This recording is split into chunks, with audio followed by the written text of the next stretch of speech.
जय हिंद साथियों, कैसे हैं आप सभी लोग। आशा करती हूँ अच्छे होंगे। मेरे चैनल मिशन वर्दी में आप सभी लोगों का हार्दिक स्वागत है। साथियों, आज की वीडियो थोड़ा लेट हो गई तो कोई नहीं, लेकिन हम पढ़ेंगे, अच्छे से पढ़ेंगे, ठीक है। जैसा कि आपको पता है, उत्तर प्रदेश सामान्य ज्ञान की मैंने आपको क्लास 3 तक करा चुकी हूँ। मैं आपको क्लास 3 तक करा चुकी हूँ ना। आज आपकी क्लास 4 है, ठीक है। UP GK Uttar Pradesh police वालों के लिए बहुत ज़्यादा इम्पोर्टेंट है। कल की क्लास में मैंने आपको बताया था कि उत्तर प्रदेश का भौतिक विभाजन 3 भागों में किया गया है। तराई व भावर क्षेत्र, ठीक है, भावर व तराई क्षेत्र, गंगा यमुना का मैदान, और तीसरा है दक्षिण का पठारी भाग, जिसमें मैंने आपको कल भावर व तराई क्षेत्र बहुत ही अच्छी तरीके से पढ़ा दिया था कि आपका जो भावर क्षेत्र होता है वो क्या होता है। भावर क्षेत्र में पर्वत से जो नदियाँ आती हैं वो विलुप्त हो जाती हैं, गायब हो जाती हैं, ठीक है, समझ गए ना। जब भाई नदियाँ ही गायब हो रही हैं तो यहाँ की जो खेती होगी वो कैसी होगी, यहाँ खेती नहीं की जाती, ठीक है।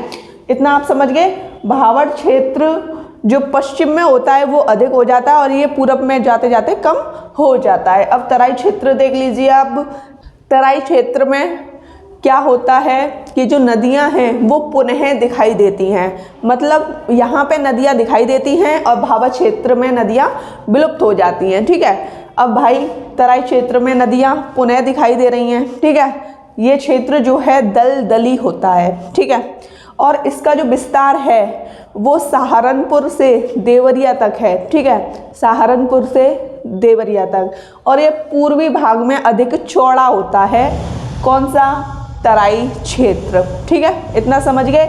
और इस क्षेत्र में कौन कौन सी फसल की जाती हैं? गन्ना, धान, गेहूँ, ठीक है। और इसी क्षेत्र में हर वर्ष बहुत सारे मतलब बच्चों की मृत्यु हो जाती है। किन किन बीमारियों से बच्चों की मृत्यु हो जाती है? वो है आपका मलेरिया, फाइलेरिया और मस्तिष्क ज्वर, ठीक है। इसके कारण मृत्यु हो जाती है ज़्यादातर बच्चों की हर वर्ष, है ना। अब आपसे पूछा जाएगा कि इस क्षेत्र में कौन सी मिट्टी पाई जाती है, तो आप बता दोगे जलोढ़ मिट्टी, जिसे दोमट मिट्टी कहते हैं, कॉप मिट्टी कहते हैं। अब हम पढ़ेंगे गंगा यमुना का मैदान। इतना तो हमने कल पढ़ा था, आज की क्लास में मैंने आपको रिवीजन करा दिया। गंगा यमुना का मैदान पढ़ेंगे, ठीक है। अब आपको पढ़ना है गंगा यमुना का मैदान, ठीक है, काफ़ी अच्छी तरीके से पढ़ेंगे, समझ समझ के पढ़ेंगे। ये कह रहा है इसमें जलोढ़ मिट्टी, ये जो मैदान है जलोढ़ मिट्टी से बना होता है। गंगा यमुना का मैदान किस मिट्टी से बना होता है?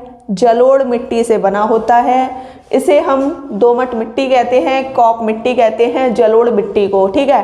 गंगा यमुना के मैदान की जो औसत ऊंचाई होती है वो 300 मीटर होती है। कितनी होती है? 300 मीटर होती है, ठीक है। और अब आपसे पूछेगा गंगा यमुना का मैदान किससे मिलकर बना होता है, तो आप बता दोगे कि अवसादों से मिलकर बना होता है, ठीक है। अब गंगा यमुना का जो मैदान है वो कब बना था, कब बना था ये आपको बताना है। तो ये मैदान प्लायोसीन से लेकर हिस्टोसीन के बीच में बना था। प्लायोसीन से हिस्टोसीन के बीच बना था, जिसे कहते हैं अभिनूतन युग, ठीक है। गंगा यमुना का जो मैदान बना था प्लायोसीन से हिस्टोसीन के मध्य बना था, जिसे अभिनूतन युग भी कहते हैं, ठीक है। अब गंगा यमुना के मैदान का जो पश्चिमी भाग है, पश्चिमी भाग का जो ढाल है वो उत्तर से दक्षिण की ओर है, ठीक है।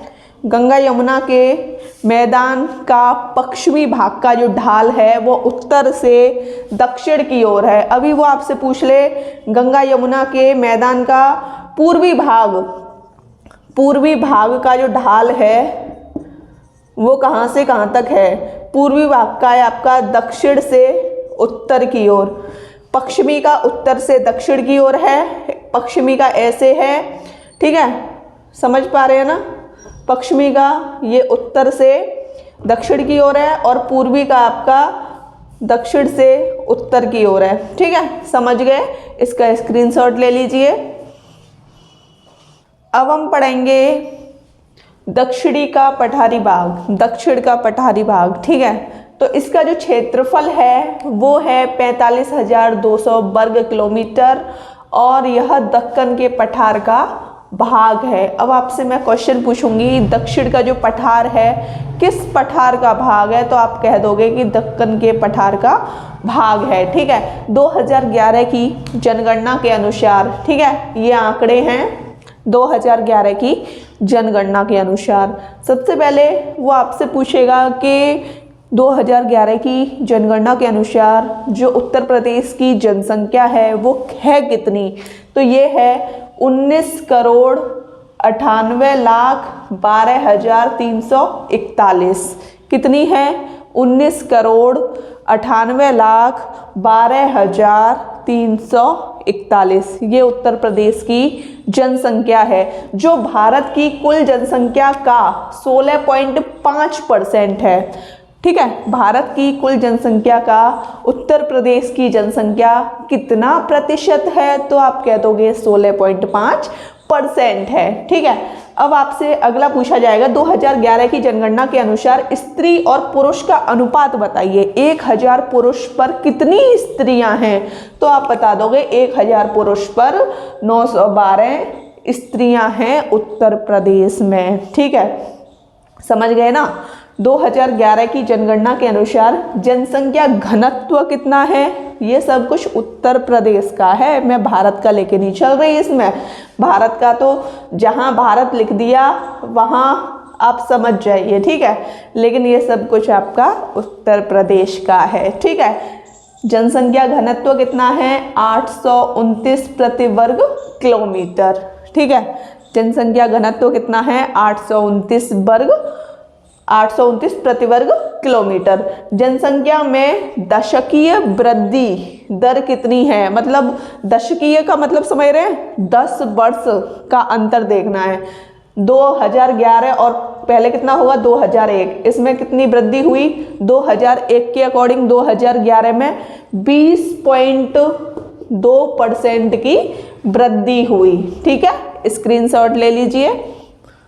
अब आपको उत्तर प्रदेश के बारे में पढ़ना है। अभी तक वैसे पढ़ते तो आ रहे हैं, लेकिन ये नॉर्मली चीज़ है, इनके बारे में देख लीजिए।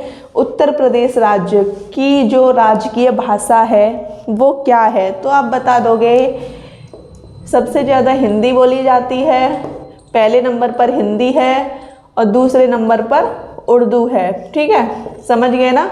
राजकीय भाषा उत्तर प्रदेश की हिंदी है, फिर दूसरे नंबर पर उर्दू है, ठीक है।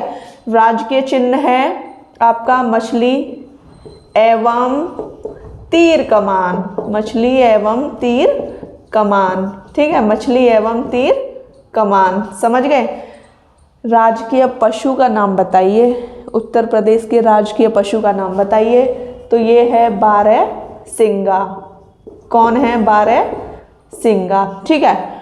जिसके 12 सींग होते हैं उसे कहते हैं बारहसिंगा। राजकीय पुष्प पलाश, उत्तर प्रदेश का राजकीय पुष्प पलाश, ठीक है। राजकीय वृक्ष अशोक, अशोक जिसे सीता अशोक भी कहते हैं, क्या कहते हैं? सीता अशोक भी कहते हैं, ठीक है। उत्तर प्रदेश का राष्ट्रीय में भारत का आ जाएगा, ठीक है। राजकीय पक्षी कौन सा है? ये है सारस, लेकिन कभी कभी वो ऑप्शन में दे देता है क्रॉन्च, वो आपको सारस ना देते हुए क्रॉन्च दे देता है, ठीक है। स्क्रीनशॉट ले लीजिए। अब आपसे पूछा जाएगा उत्तर प्रदेश की कुल साक्षरता दर कितनी है, तो आप बता दोगे, मतलब टोटल में, जिसमें पुरुष भी आ जाएंगे स्त्रियां भी आ जाएंगी, ठीक है। पढ़े लिखे लोग कितने हैं, तो ये हैं आपके 67.7%, ठीक है। 2011 की जनगणना के अनुसार, ठीक है। जनगणना प्रति वर्ष नहीं होती, हर 10 साल बाद होती है जनगणना, ठीक है। कोविड की वजह से 2021 में नहीं हो पाई थी, ठीक है। अब आपके मतलब पुरुष कितने पढ़े लिखे हैं, कितने पुरुष साक्षर हैं, ये 77.3% पुरुष ऐसे हैं जो पढ़े लिखे हैं। पढ़े लिखे में वो लोग भी आ जाते हैं जो अपना नाम लिख लेते हैं, भले ही कुछ ना जानते हों लेकिन अपना नाम लिख लेते हैं, ठीक है। और अनपढ़ में वो आते हैं अंगूठा छाप, जो अंगूठा लगाते हैं, ठीक है। उत्तर प्रदेश में स्त्रियों की साक्षरता दर कितनी है? 2011 के अकॉर्डिंग 57.2% है, ठीक है। अब आपका ये मैंने 4 पॉइंट लिखे हैं, काफ़ी इम्पोर्टेंट हैं, आप देख पा रहे हैं ना। अब आपसे ये क्वेश्चन पूछा जाएगा, उत्तर प्रदेश विद्युत परिषद की स्थापना कब की गई? उत्तर प्रदेश राज्य में विद्युत परिषद की स्थापना कब की गई? तो आप बता दोगे 1959 ईस्वी में की गई, ठीक है। ये पता है, सन को रटने की ज़रूरत नहीं है, बस पढ़ लेना, डेली रिवीजन करोगे अपने आप दिमाग में आ जाएंगी, रटने से कोई फ़ायदा नहीं है, ठीक है। समझ पा रहे हैं ना। अगर क्लास 4 में आए हैं, क्लास 1, 2, 3 का रिवीजन कर लेना। लाइव क्लास 8:30 बजे है। लाइव क्लास में आने से पहले भी क्लास 1, 2, 3, 4 पर जब जाना, जब 1, 2, 3 का रिवीजन हो जाए, ठीक है। समझ गए ना। उत्तर प्रदेश राज्य में राष्ट्रीय ताप विद्युत निगम, राष्ट्रीय का मतलब समझ गए, पूरे भारत के जो ताप विद्युत निगम हैं वो उत्तर प्रदेश में कितने हैं? तो आप बता दोगे 8 हैं। कितने हैं? 8 हैं। हरदुआगंज ताप विद्युत गृह कहाँ पर है? ये अलीगढ़ में है। इसकी स्थापना 1942 ईस्वी में की गई थी, ठीक है।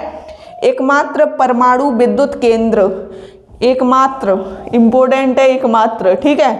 ये कहाँ पर है? नरौरा में। नरौरा कहाँ पड़ता है? बुलंदशहर में। इसकी स्थापना 1989 में की गई थी। इसे थोड़ा याद कर लेना, इसकी सन को याद कर लेना, क्योंकि ये एकमात्र है, ठीक है। एकमात्र परमाणु विद्युत केंद्र की स्थापना नरौरा में की गई। नरौरा कहाँ पे है? बुलंदशहर में। सन 1989 में की गई, ठीक है। समझ गए? स्क्रीनशॉट ले लीजिए। साथियों, आपकी यूपी जीके की क्लास सुबह 9 बजे डेली अपलोड कर दी जाएगी, ठीक है। अच्छी तरीके से हम लोगों को पढ़ना है। आपकी क्लास 1 यूपी जीके की, क्लास 2, 3 और क्लास 4 मैंने आज करा दी है, ठीक है।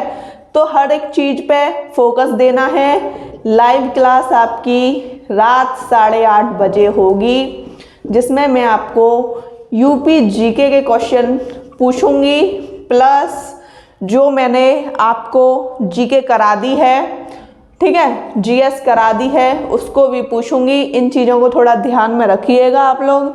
और सबसे बड़ी जो आपकी मेन चीज़ है वो है, किसी भी चीज़ को, किसी भी टॉपिक को पढ़ने से पहले आप उसका रिवीजन करें जो आपने पहले पढ़ चुके हैं, जो आप पहले पढ़ चुके हैं, ठीक है। क्योंकि बिना रिवीजन के कुछ भी नहीं है। आप हर एक दिन एक नया टॉपिक पढ़ते हैं, अच्छी बात है, ठीक है, कंप्लीट करके पढ़ते हैं, अच्छी बात है। लेकिन अगर आप रिवीजन नहीं करते तो जो आप पढ़ चुके हैं ना वो पूरा बेकार है। भले ही आप कुछ आपको आता है, बहुत अच्छे से आता है, लेकिन बिना रिवीजन के हम उसे भी भूल जाते हैं, ठीक है। तो रिवीजन बहुत ही ज़्यादा महत्वपूर्ण है। अब आप इस चीज़ को समझने की कोशिश कीजिए कि जब हम किसी चीज़ में, जब आपने आज का पूरा दिन दिया है तो रिवीजन में क्या, अगर आपने 8 घंटे पढ़ाई की है पूरे दिन में तो रिवीजन 1 घंटे का मान लो, बस आपके 8 घंटे वसूल हैं। अगर आप रिवीजन नहीं करोगे तो आपके 8 घंटे क्रॉस में चले गए, ठीक है। तो जैसे आज आपने जो भी पढ़ा, कल की क्लास में आओ तो रिवीजन के साथ आइए, ठीक है, वरना आप क्लास मत लीजिए, ठीक है। जो कह रही हूँ सही कह रही हूँ, बिना रिवीजन के कुछ नहीं होगा, रिवीजन करके आएँ। रिवीजन बहुत ही ज़्यादा महत्वपूर्ण है। और मैं आपको लाइव क्लास में जैसे क्लास 3 हो जाती है, लाइव क्लास में क्लास 3 पूछ ली मैंने, फिर क्लास 2 लेके जाती हूँ, फिर क्लास को 1 को लेके जाती हूँ। इससे ये होगा कि आपके ये चीज़ें आपके दिमाग में बनी रहेंगी, ठीक है। बस मुझे इतना ही कहना था रिवीजन के ऊपर, है ना। तो वीडियो कैसी लगी कमेंट सेशन में बताइएगा। वीडियो अच्छी लगी हो तो चैनल को सब्सक्राइब कीजिए, लाइक कीजिए, शेयर कीजिए। जय हिंद।